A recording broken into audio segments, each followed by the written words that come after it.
नमस्कार, मैं ट्विंकल मिश्रा और आप देख रहे हैं HW न्यूज। अपनी ही सरकार के विरोध में अक्सर बोलने वाले बीजेपी नेता सुब्रमण्यम स्वामी ने एक बार और मोदी सरकार पर निशाना साधा है। सुब्रमण्यम स्वामी ने ट्वीट कर केंद्र सरकार पर हमला बोला है। उन्होंने ट्वीट कर मोदी सरकार को हिंदू विरोधी बताया है। चलिए अब आपको बताते हैं कि उन्होंने क्या ट्वीट किया। सुब्रमण्यम स्वामी ने ट्वीट कर कहा है कि प्रधानमंत्री नरेंद्र मोदी के तौर पर ट्रैक रिकॉर्ड हिंदू विरोधी का रहा है। जो बीजेपी के घोषणा पत्र में किए गए वादे पूरे नहीं हुए हैं। उदाहरण के तौर पर उन्होंने बताया है राम मंदिर में सुप्रीम कोर्ट के फैसले में देरी करना, राम सेतु को प्राचीन धरोहर का दर्जा ना देना, उत्तराखंड के प्राचीन मंदिरों का अधिग्रहण और 1991 के उपासना स्थल अधिनियम को वापस लेने से इनकार करना। अपने इस ट्वीट में स्वामी ने अयोध्या का मामला भी उठाया है, जिसमें उन्होंने बीजेपी पर आरोप लगाया है कि राम मंदिर मामले का फैसला सुप्रीम कोर्ट द्वारा देरी से आने की वजह भाजपा है। वहीं राम सेतु मामले पर भी उन्होंने अपने इस ट्वीट में हमला बोला है।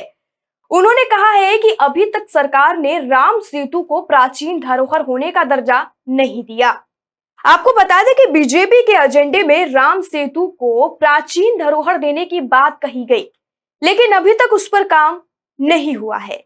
इसी के साथ ही उत्तराखंड की जो प्राचीन मंदिर है, उनका भी अधिग्रहण मोदी सरकार ने नहीं किया है। इसको लेकर भी स्वामी ने अपने ट्वीट में नाराजगी जताई है। अपने ट्वीट के आखिरी हिस्से में 1991 के उपासना स्थल अधिनियम का जिक्र किया है और इसे वापस नहीं लिए जाने को लेकर भी मोदी सरकार पर निशाना साधा है। आपको बता दें 1991 places of worship act in दिनों काफी चर्चा में है और ज्ञानवापी मस्जिद के सर्वे के बाद इस एक्ट के उल्लंघन की बात भी की जा रही है। यह एक्ट आखिर है क्या, ये भी आपको बता देते हैं। इस एक्ट के अनुसार 1947 तक जो भी मंदिर या मस्जिद या गुरुद्वारा जैसे थे, उन्हें वैसे रखने का प्रावधान किया गया है। यानी किसी भी मंदिर को तोड़कर मस्जिद या किसी भी मस्जिद को तोड़कर मंदिर बनाने की इजाजत नहीं देता है।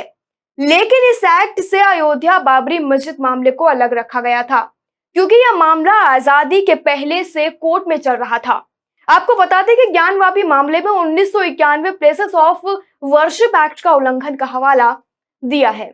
इसी के साथ सुब्रमण्यम स्वामी ने ट्वीट कर मोदी सरकार पर एक और सवाल किया। उन्होंने फिलहाल चल रहे ज्ञानवापी मस्जिद के मामले पर सवाल करते हुए ट्वीट किया है कि मुस्लिम लीग की ओर से मातृभूमि की मांग को पूरा करने के लिए भारत का विभाजन किया गया।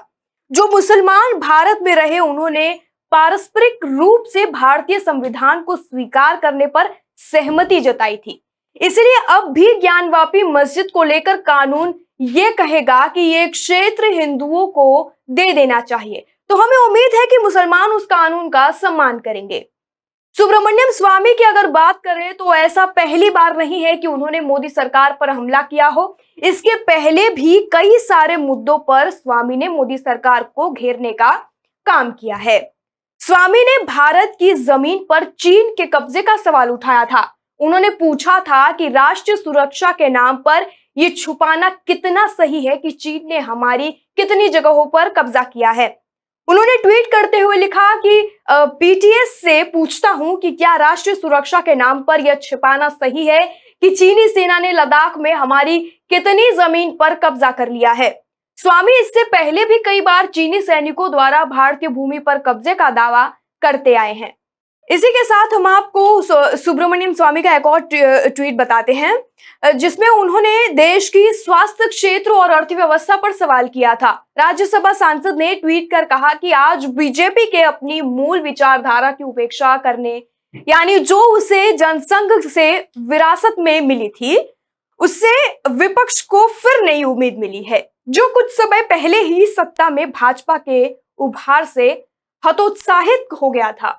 अर्थव्यवस्था, रक्षा और स्वास्थ्य के क्षेत्र में नाकामी भी डराने वाली है। फिलहाल पार्टी में नौकरशाह और दूसरी पार्टियों से आए दल बदलू राज कर रहे हैं। इसी तरह से सुब्रमण्यम स्वामी ने कई बार अपनी ही मोदी सरकार पर निशाना साधा है और तीखे सवाल किए हैं और आज भी उन्होंने इसी तरीके का ट्वीट कर मोदी सरकार से सवाल किया है। सुब्रमण्यम स्वामी के इन ट्वीट्स पर और किस तरीके से वो बीजेपी में रहकर अपनी ही सरकार से तीखे सवाल और करारे जवाब मांगने की पूरी कोशिश करते हैं, इस पर आपकी क्या राय है कमेंट कर हमें जरूर बताएं। वीडियो यही समाप्त होता है। धन्यवाद।